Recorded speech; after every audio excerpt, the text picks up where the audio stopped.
हरे कृष्ण। भगवद गीता अध्याय 2 श्लोक संख्या 2। श्री भगवान उवाच कुतस्त्वकश्मलम् इदं विषमे समुपस्थितम् अनार्यजुष्टम् अस्वर्ग्यम् अकीर्तिकरम् अर्जुन। श्री भगवान ने कहा, हे अर्जुन, तुम्हारे मन में यह कल्मश आया कैसे? यह उस मनुष्य के लिए तनिक भी अनुकूल नहीं है जो जीवन के मूल्यों को जानता है। इससे उच्च लोकों की नहीं अपितु अपयश की प्राप्ति होगी। तो यहाँ पे पहली बार भगवान बोलना प्रारंभ कर रहे।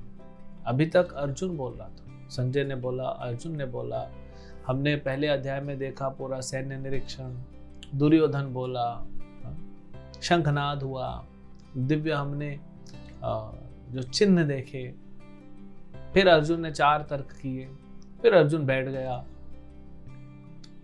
अर्जुन की वो दशा देख के, देखिए महान योद्धा है, क्षत्रिय है, ऐसा रथ पे बैठ गया, वो देख के भगवान को बड़ा आश्चर्य हुआ।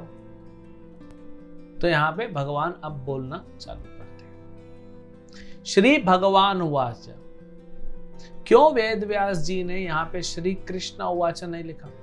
अर्जुन बोला तो अर्जुन उवाच, संजय ने बोला तो संजय उवाच, धृतराष्ट्र ने बोला तो धृतराष्ट्र उवाच। तो यहाँ कृष्ण उवाच होना चाहिए, श्री कृष्ण उवाच। श्री भगवान उवाच क्यों लिखा है?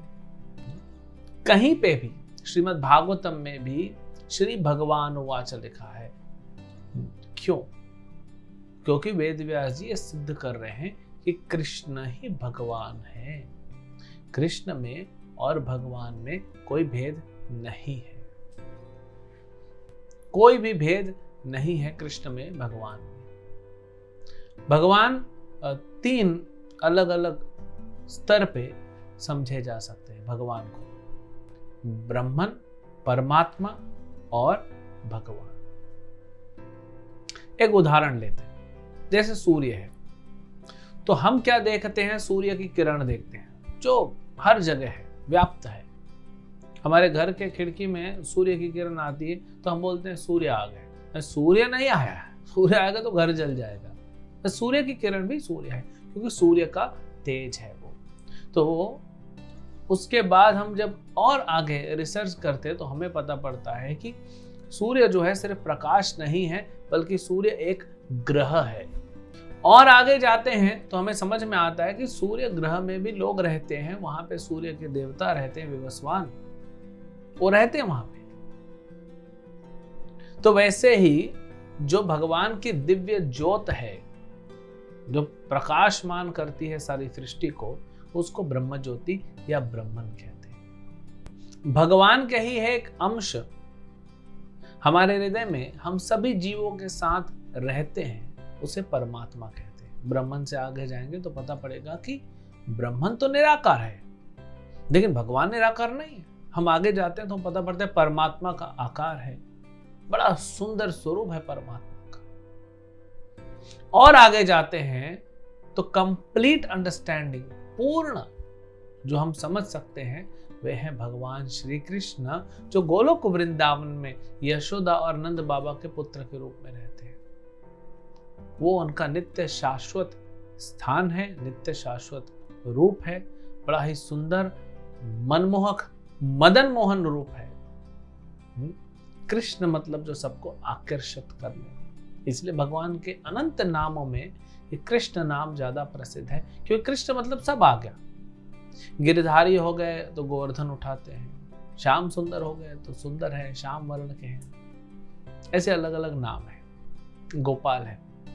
लेकिन इन सब क्रियाओं से, इन सब लीलाओं से भगवान क्या करते हैं? सभी जीवों को अपने तरफ आकर्षित करते हैं। सर्व आकर्षति श्री कृष्ण। तो श्री कृष्ण या कृष्ण जो है वो सबको आकर्षित करते हैं, उसी को कृष्ण कहते हैं। तो भगवान का पूर्ण अंडरस्टैंडिंग कि कौन है पूर्ण भगवान, वह है श्री कृष्ण। वेदव्यास जी भागवतम में 22 अवतारों का वर्णन करते हैं पहले स्कंद के 3रे अध्याय में। फिर 28वें श्लोक में वेदव्यास जी कहते हैं एते चाम स कला पुंसाम कृष्णस्तु भगवान स्वयं। ये जो मैंने वर्णन किया ना, वेदव्यास कहते हैं इसमें तो कुछ अंश हैं, कुछ अंशों के अंश हैं और कुछ तो अंशों के अंशों के अंश हैं, लेकिन कृष्णस्तु भगवान स्वयं, कृष्ण स्वयं भगवान है। तो भगवान कृष्ण से ही सारे अवतार निकलते हैं और उन अवतारों से और अवतार निकलते हैं, उन अवतारों से और अवतार निकलते हैं।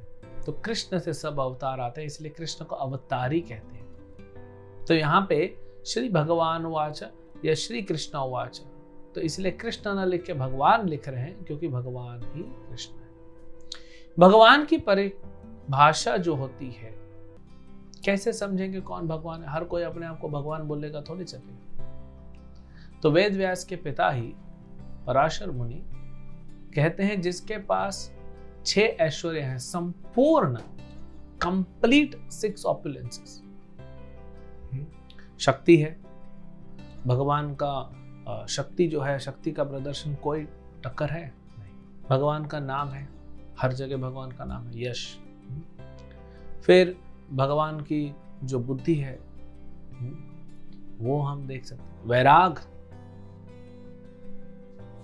सुंदरता और ऐश्वर्य यानी धन, लक्ष्मीपति है, हजारों हजारों लक्ष्मियां चरणों में सेवा करती हैं। तो ये 6 ऐश्वर्य इस संसार में छोटी छोटी मात्राओं में कहीं किसी के पास दिख भी जाता हो, किसी के पास भी पूरे 6 ऐश्वर्य नहीं है, और कृष्ण के पास तो 6 ऐश्वर्य कंप्लीट है। यानी आपका जो धन है वो आपका धन है, लेकिन है किसका? एक्चुअली कृष्ण का है। तो सारा संसार, सारी सृष्टि का धन कृष्ण का, सारी संसार की सुंदरता जो है वो कृष्ण की सुंदरता से वो रिफ्लेक्ट कर रहा है, एक परछाई है। तो भगवान का परिभाषा ये होता है। अब यहां भगवान क्या कह रहे हैं? भगवान कह रहे हैं अर्जुन से, कुतस्त्वा कश्मलमिदं, किधर से आया? तुम कौन हो? जानते हो तुम? अर्जुन तुम आर्य हो, अनार्य जुष्टम। ये अनार्यों जैसी बात क्यों कर रहे हो? आर्य मतलब जो वैदिक सभ्यता में, जो वैदिक सिद्धांत में, विधि विधान में, उसमें पालन में रहता है, जो भगवान के दिए गए शास्त्रों के अनुसार, धर्म के अनुसार चलता है, उसको आर्य कहते हैं। आर्य पुत्र, तुम आर्य हो, ये अनार्यों जैसी बात क्यों कर रहे हो? शास्त्रों के विपरीत क्यों जा रहे हो? अभी तक तो अर्जुन ने पूरा बड़ा ऐसा दिखाया, ये लॉजिक, वो लॉजिक, वो लॉजिक। प्रभुपाद जी कहते हैं, भगवान कह रहे हैं अर्जुन को, तुम बात तो बड़े बड़े पंडित जैसी करते हो, लेकिन तुम हो क्या? तुम मूर्ख हो। तो तुम शास्त्रों की बात नहीं कर रहे हो, अपने हिसाब से चल रहे हो।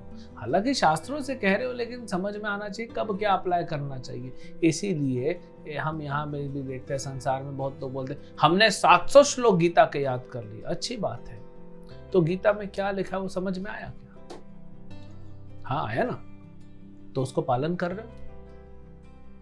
नहीं, सिगरेट पी रहे, बीड़ी पी रहे, तंबाकू खा रहे, मांसाहार कर रहे, प्रचार नहीं कर रहे। भगवान बोलते हैं सबसे प्रिय मेरा भक्त वो है जो प्रचार करता है, प्रचार नहीं कर रहे, जो गीता में दिया वो तो कर नहीं रहे, तो फिर गीता का श्लोक याद करके क्या फायदा? ठीक है, उच्चारण करने से हृदय शुद्ध होता है, लेकिन आगे भी बढ़िए ना। तो ये आर्य बनना चाहिए, मतलब वैदिक सिद्धांतों का, वैदिक विधि विधानों का पालन करना चाहिए। तो किधर से तुम्हारे मन में आ गया? इससे तुमको स्वर्ग तो प्राप्त नहीं होगा, बल्कि अपयश होगा। अकीर्तिम कर्म अर्जुन, इससे क्या होगा पता है अर्जुन? जो तुम बातें कर रहे हो ना, इससे तुम्हारा अपयश होगा। अरे इतने सालों में तुमने नाम बनाया है, तुम मेरे मित्र हो, तुम्हारे साथ मेरा भी नाम जाएगा कि कृष्ण का मित्र युद्ध छोड़ के भाग गया, डर गया। तुमको लगता है दुर्योधन है, वो बोलेगा हाँ हाँ अर्जुन कितना अच्छा भक्त है, कितना अच्छा साधु है, करुणा है उसके हृदय में। नहीं, दुर्योधन बोलेगा, कर्ण बोलेगा कि अर्जुन भगोड़ा है, भाग गया युद्ध भूमि से। तो इसमें तुम्हारा नाम खराब होगा अर्जुन, और उसमें तुम जी नहीं पाओगे। तुम बोल रहे हो ना कि मैं सब छोड़ के चला जाऊंगा, अच्छे से भजन भक्ति करूंगा, नहीं जी पाओगे। क्योंकि जिस व्यक्ति का नाम होता है उसकी जब निंदा होती है ना, उसके अंदर जो होता है संसार में, लोग सुसाइड कर लेते हैं, या तो दूसरे को मार देंगे या तो खुद मर जाएंगे, जी नहीं पाएंगे। बड़ा मुश्किल होता है। जो नाम मिला हुआ है कैसे निंदा सहेगा? और ये ब्राह्मण का काम है, ये क्षत्रिय का काम नहीं है। तुम्हारा काम है युद्ध करना। उसी में तुमको कीर्ति मिलेगी, उसी में तुमको राज्य मिलेगा, उसी में तुमको उच्च लोकों की प्राप्ति होगी, और उसी में अंत में भक्ति करके तुम मेरे पास आओगे। इसलिए अर्जुन लड़ो। तो भगवान अब पहली बार यहाँ पे बोले हैं, अब आगे भी भगवान बोलना चालू करेंगे।